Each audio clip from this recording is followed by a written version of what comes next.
Hi friends, welcome to kids kitchen. இப்போ நம்ம செய்ய போகிற ரெசிபி சன்னா மசாலா.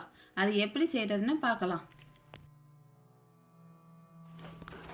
நம்ம ஃபஸ்ட்டு சனாவை 8 ஹவர்ஸ்க்கு முன்னால் ஊற வைக்கணும். நான் 1 கப் சனாவை ஊற வச்சுருக்கேன். அதை இந்த குக்கரில் வச்சு ஒரு 1/2 ஸ்பூன் சால்ட்டு போதும். பின்னால் நம்ம கிரேவியில் உப்பு சேர்த்துப்போம். அதனால் 1/2 ஸ்பூன் சால்ட்டு சேர்த்து குக்கரில் 4 விசில் விடணும். அதில் உள்ள தண்ணியை நம்ம கொட்டிடக்கூடாது. அது தண்ணியோடு சேர்த்து தான் நம்ம குக்கரில் வச்சு 4 விசிலுக்கு விடணும்.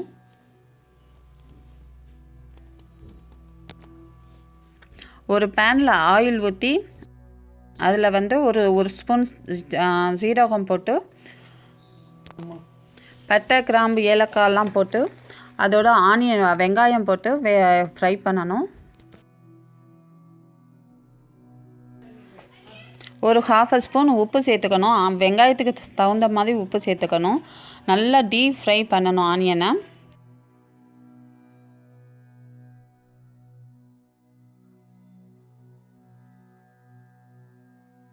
அதோட மஞ்சத்தூள் 1/2 ஸ்பூன், கரம் மசாலா 1 ஸ்பூன், மிளகாத்தூள் 1 ஸ்பூன், மல்லித்தூள் 2 ஸ்பூன். அது கூட மேங்கோ பவுடர் இதை சேர்த்துக்கிட்டால் இன்னும் டேஸ்ட் நல்லாயிருக்கும். மேங்கோ பவுடர் 1 ஸ்பூன் போதும். அதோட ஜிஞ்சர் கார்லிக் பேஸ்ட்டை சேர்த்து வச்சு நல்லா ஃப்ரை பண்ணணும். கொஞ்சம் பச்சை வாடை போகிற வரைக்கும் ஃப்ரை பண்ணணும். அதோட நம்ம தண்ணி சேர்த்துட்டு அந்த மசாலாவை நல்லா வேக விடணும். 2 தக்காளியை நல்லா அரைச்சி அதோடு சேர்த்துக்கிறோம். அதையும் இந்த மசாலாவோடு சேர்த்து ஃப்ரை பண்ணுறோம். ஸோ இப்போ நல்லா கொதிக்க ஆரம்பிச்சிருச்சு. இதோட நான் பாயில் பண்ண சனால கொஞ்சோண்டு எடுத்து மிக்சியில் அரைச்சி போட்டிருக்கேன்.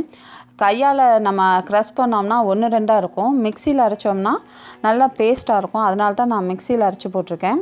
மற்ற சனாவை அப்படியே சேர்த்துக்கிறோம். அதனால் நமக்கு சனா நல்லா திக்காக கிரேவி நல்லாயிருக்கும், டேஸ்ட்டும் நல்லாயிருக்கும்.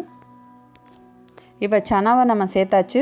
இது கூட இன்னும் தேவையான உப்பு நம்ம பார்த்துட்டு போட்டுக்கணும், எவ்வளோ தேவையோ. ஏன்னா நம்ம ஏற்கனவே 2 தடவை உப்பு போட்டிருக்கோம். ஸோ எவ்வளோ தேவைன்றதை நம்ம செக் பண்ணிவிட்டு கொஞ்சம் சேர்த்துக்கணும். அது கூட நம்ம சிலாண்ட்ரோ கொஞ்சம் சேர்த்துக்கிறோம். லோ ஃப்ளேமில் சனாவை வச்சு கொஞ்சம் நேரம் நல்லா கிண்டி ஆஃப் பண்ணிடலாம். ஒரு 5 மினிட்ஸ்லேயே ஆஃப் பண்ணிடலாம். ஸோ சனா நல்லா திக்காக நல்லா சப்பாத்தி, இட்லி, தோசை எல்லாத்துக்கும் நல்லாயிருக்கும். ஸோ இப்போ சனா ரெடி ஆகிடுச்சு. இந்த வீடியோ உங்களுக்கு பிடிச்சிருந்தா கமெண்ட் பண்ணுங்கள், லைக் பண்ணுங்கள், ஷேர் பண்ணுங்கள், சப்ஸ்கிரைப் பண்ணுங்கள். தேங்க்யூ.